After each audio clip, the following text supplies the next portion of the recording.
Today we're going to be looking at the simple past, how it's formed in German, how it's used in German, and to simplify our discussion a bit, we're going to be looking specifically at German weak verbs. Other presentations that I'm going to be doing in the near future will be looking at irregular verbs and at strong verbs. But today we're going to be looking specifically at German weak verbs. So, as usual, we're going to start the lecture with an example in English, and then we're going to transition over to a brief discussion of when do we use the simple past in German. And then after that, I'm going to give 3 examples on using the simple past. Machen, to make, arbeiten, to work, and haben, to have. Each one sort of gives an example of sort of rules that we could use with other weak verbs in German. So, looking first at English, what is the simple past? So, simple past, the first sentence, I rode the bus to work, it reports sort of a habitual action. I rode the bus to work every day. Or it could be a single event in the past. I rode the bus to work, and then I did something else. Or it could be a state of being. I knew what to do. In each case, it's a simple past. It's one verb. It's not a construction with a helper verb. I have ridden the bus to work, or I have known what to do. So that's essentially the simple past in a nutshell in English. So German uses the simple past primarily in written narratives. So books, newspapers, magazine articles, German fairy tales uses the simple past exclusively. It's used, however, less in spoken German. It just sounds, some verbs just sound odd. As we'll see one example today, arbeiten, it just doesn't lend itself very well to a spoken situation. Some verb forms, however, are used exclusively in spoken German. These are sort of what I tell my students that are the high frequency verbs, such as haben, sein, and the modal verbs. Let's take a look at forming the simple past using, well, first of all, there's 3 ways to form the simple past in German, depending on whether you have a weak verb, an irregular verb, or a strong verb. So like today, I'm going to be focusing primarily on the weak verbs. And the other lectures I'll have in the future will look specifically at irregular verbs and strong verbs. I think that breaking it down this way makes it a little bit more manageable. We'll create shorter videos and sort of more memorable chunks for you to learn from. So, how do we form a simple past? I took a regular sort of run-of-the-mill weak verb, machen, to make, and we use our infinitive form here. This is the form that you find in the dictionary. Now, what we want to do in the next step is to take machen and to remove the stem from it, the infinitive ending. Or not remove the stem, we remove the infinitive ending, and that provides us with the verb stem, which is mach. Now, what we want to do after we've removed the infinitive ending is we want to go and add what I call a simple past marker. So, machte. Now, this shows that the verb is now in the simple past tense. And once we've completed these 3 steps, we have machte. What we'll do is we'll simply add an ending according to the declension. So, du machtest.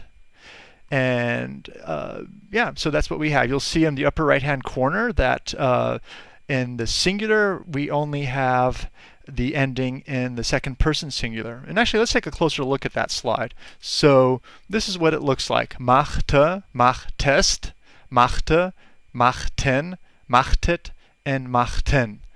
So now what's nice about machen, it's very easy to manage. We remove the infinitive ending. We have a stem that ends in an H, and we simply add the simple past marker, te, and then if required, we add the endings to that.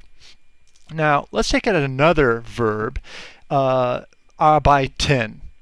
And to work. Now what we're going to do is we're going to take the infinitive ending, or the infinitive, and remove the infinitive ending. Now, this sort of presents us with a problem because then we have Arbeit, and the stem ends in a T here. So what we're going to do is, if we have a verb that ends in a T or ends in a D, we're going to have to insert an E before the simple past marker. This sort of makes it, if you think about it, more pronounceable.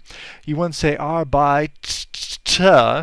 You put the E in there to make it more easy to speak. Arbeitet.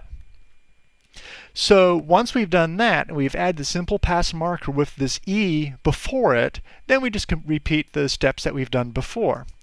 We add the ending, and we get this sort of unpronounceable du arbeitetest, which is, I guess, sort of a good reason or a good example of why we don't really use the simple past a lot in spoken German. It just sort of is difficult to speak, even with the added E in there. Germans won't say du arbeitetest. They would say du hast gearbeitet, which is much more pronounceable. But then again, if you look at the upper right-hand corner, we have the same conjugation pattern. And let's take a closer look at that with this slide. So, ich arbeitete, excuse me, ich arbeitete, du arbeitetest, sie es arbeitete. See, that's why we don't do this.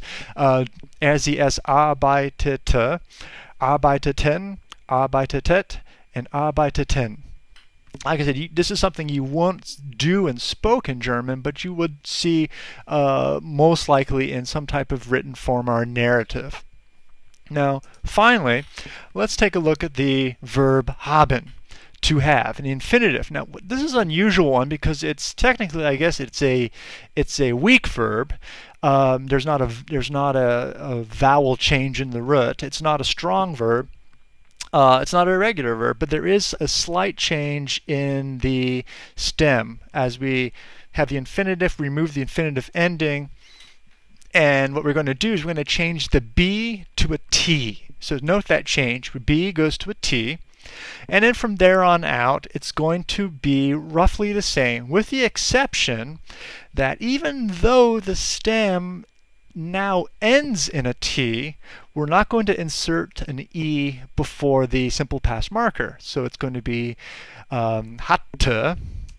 And on hatte, we're just going to add on the conjugation patterns. So what we'll get is something that looks like this.